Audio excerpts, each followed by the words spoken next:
చేసినటువంటి మాటలను వారి మాటల్లోనే అధ్యక్ష, అభివృద్ధి సాధించాలంటే సామర్థ్యంతో కూడిన అమలుపరిచే విధానాలుంటే తప్ప ప్రయోజనం గల ఫలితాలు సాధించలేం.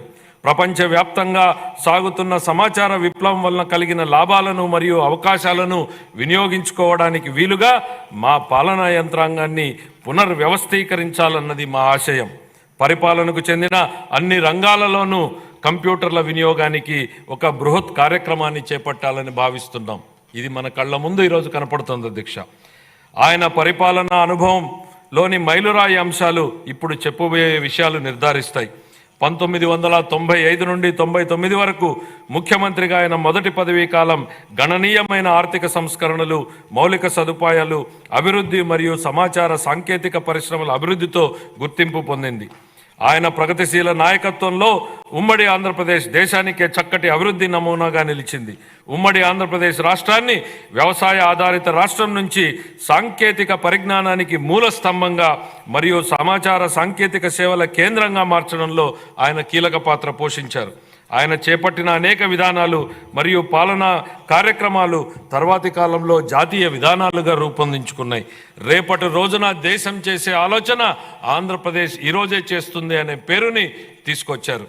ప్రస్తుతం అభివృద్ధి చెందుతున్న సాఫ్ట్వేర్ పరిశ్రమకు హైదరాబాద్లో ఆనాడే పునాది వేయడం ద్వారా హైదరాబాద్ను ప్రపంచ సాంకేతిక సమాచార పటంలో అగ్రస్థానానికి చేర్చడంలో ఆయన పాత్ర మరువలేనిది.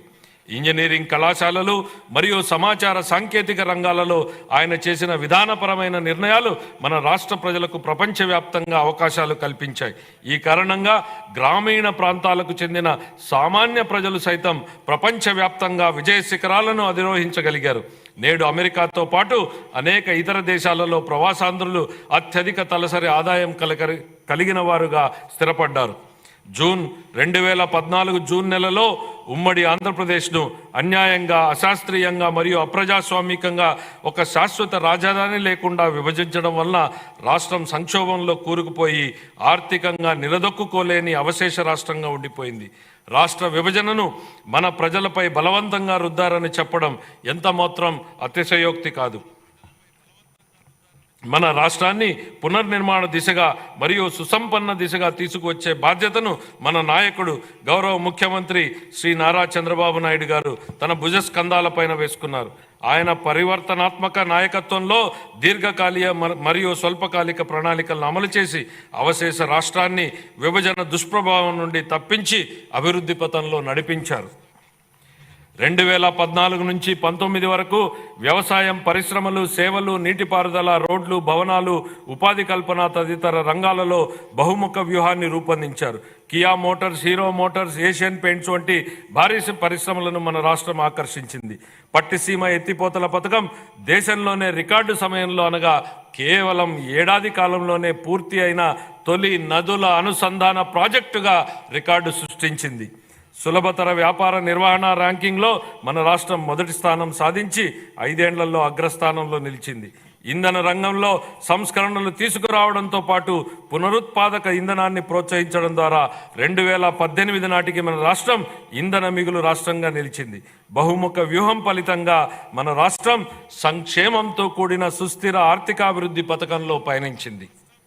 అయితే 2019 తర్వాత జరిగిన పరిణామాలు మన రాష్ట్ర చరిత్రలో ఒక చీకటి దిశగా చెప్పుకోవచ్చు.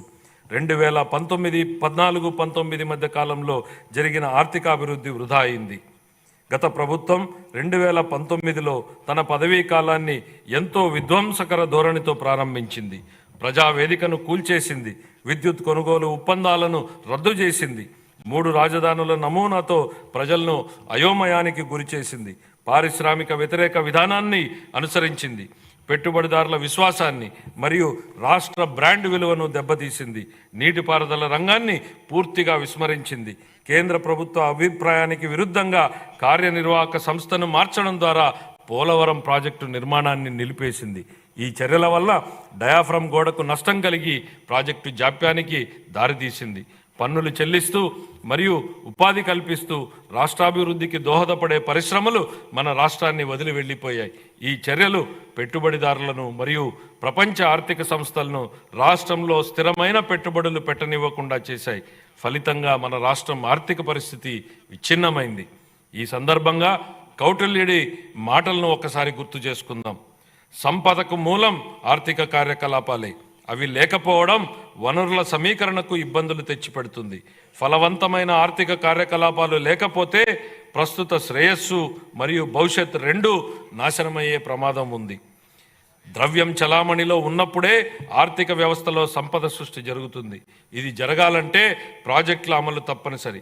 కానీ గత ప్రభుత్వం ఉత్పాదకత మూలధన వ్యయాన్ని నిలిపివేయడం ద్వారా 2014-19 సంవత్సరాల మధ్య అత్యంత వేగంగా అభివృద్ధి చెందుతున్న రాష్ట్రాలలో ఒకటిగా ఉన్న మన రాష్ట్ర ఆర్థిక వ్యవస్థ 2019-24 సంవత్సరాల మధ్య గడ్డు స్థితికి చేరుకోవడానికి కారణమయ్యింది. గత ప్రభుత్వం రాష్ట్ర వనరుల దుర్వినియోగం మరియు నిధులను పక్కదారి పట్టించడం వంటి చర్యలతో పేలవమైన పాలన చేయడం జరిగింది. కేంద్ర ప్రాయోజిత పథకాలను నిధులను మళ్లించడమే కాక అందుకు సరిపోయే రాష్ట్ర వాటాను కూడా విడుదల చేయలేదు. కార్పొరేషన్ల నిధుల మళ్లింపు, రాష్ట్ర ఆర్థిక వ్యవహారాల దుర్వినియోగం వంటి చర్యలు అధిక రుణభారానికి దారితీశాయి. ప్రభుత్వ ఆస్తులను తాకట్టు పెట్టడం, స్థానిక సంస్థల నిధుల మళ్లింపు వంటి చర్యలకు పాల్పడడంతో పాటు బిల్లుల చెల్లింపు కోసం ప్రభుత్వానికి వ్యతిరేకంగా వాద్యాలు వేయడం వలన గుత్తేదారులకు నమ్మకం లోపించి ప్రభుత్వంపై విశ్వాసం సన్నగిల్లింది. గత ప్రభుత్వం అధికారం నుండి వైదొలిగే నాటికి మన రాష్ట్ర ఆర్థిక వ్యవస్థ పతనమంచున ఉంది. ఉద్యోగులకు గాను 21,980 కోట్ల రూపాయల బకాయిలు, కేంద్ర ప్రాయోజిత పథకాలకు 4,657 కోట్ల రూపాయల బకాయిలతో సహా మొత్తం 1,35,224 కోట్ల రూపాయలు బకాయిలు ఉన్నాయని శ్వేతపత్రంలో ఇప్పటికే పేర్కొన్నాం. ఇవన్నీ గత ప్రభుత్వ దుష్పరిపాలనకు, వైఫల్యానికి నిదర్శనం. 2019-24 సంవత్సరాల మధ్యకాలంలో నెలకొన్న పరిస్థితి చూస్తే మన రాష్ట్రం పటిష్టమైన ఆర్థిక సూత్రాలతో నడిచిందా, లేక వ్యక్తిగత ప్రయోజనాల కోసం లాభాపేక్షతో ఒక ప్రైవేటు సంస్థలాగా నడిచిందా అనే ప్రశ్న ఉత్పన్నమవుతుంది. గత ప్రభుత్వం ప్రజా సంక్షేమాన్ని పక్కన పెట్టి కేవలం ప్రైవేటు లాభం అనే భావనతోనే నడిచింది. సహజ వనరులను కొల్లగొట్టడం, సహజ ఖనిజాల అక్రమ తవ్వకాలతో రాష్ట్ర ఖజానాకు ఆదాయం నష్టం కలిగించడం, వ్యక్తిగత ప్రయోజనాల కోసం ఉద్దేశపూర్వకంగా ఇసుక మరియు ఎక్సైజ్ విధానాలను రూపొందించడం జరిగింది. ఈ చర్యల వలన ఒకవైపు రాష్ట్ర ఆర్థిక వ్యవస్థ క్షీణించగా, మరొక వైపు అధిక పన్నులు మరియు దుష్పరిపాలన కారణంగా ప్రజల కష్టాలు మరింత పెరిగాయి. అక్రమ తవ్వకాలతో రాష్ట్ర ఖజానాకు ఆదాయం నష్టం కలిగించడం, వ్యక్తిగత ప్రయోజనాల కోసం ఉద్దేశపూర్వకంగా ఇసుక మరియు ఎక్సైజ్ విధానాలను రూపొందించడం జరిగింది. ఈ చర్యల వలన ఒకవైపు రాష్ట్ర ఆర్థిక వ్యవస్థ క్షీణించగా, మరొక వైపు అధిక పన్నులు మరియు దుష్పరిపాలన కారణంగా ప్రజల కష్టాలు మరింత పెరిగాయి.